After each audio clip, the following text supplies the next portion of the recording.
Okay, Dr. Anthony Jay, the writer, the author of the great book Estrogeneration. He's live with us on the podcast. Welcome, Anthony. Yeah, thanks for having me, Stephen. Hi. I already read your book twice. Last time was I finished it a few weeks ago. I enjoy it each time, and I have recommended it to many of my viewers and patients as well. So you should consider rewriting it in Dutch. Yeah, well, I had a company ask me to translate it in German, so that could be a That little bit resembles closer. already. Yeah, sure. Okay. My first question, a kind of introduction question. Has anything changed since your book Estrogeneration has been published? Any new studies or research that changed your mind or view on some things?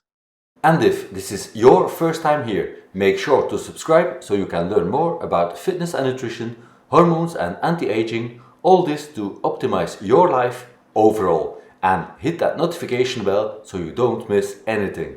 Yeah, not my mind. I guess it's further bolstering the some of the ideas, right? Um, like now they're finding plastic chemicals in the mountains in Colorado, and they just discovered that it's coming down in the rainwater.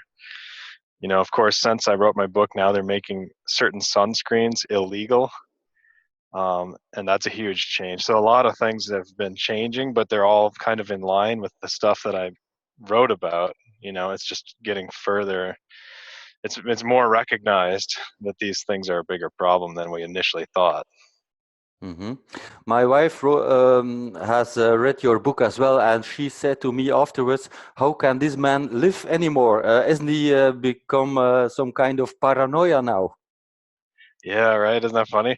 Well, I mean, it's not as hard to avoid these chemicals as you think. It sounds daunting because they are everywhere. But once you filter your drinking water and change your personal care products, that's a huge part of the battle. Mm-hmm.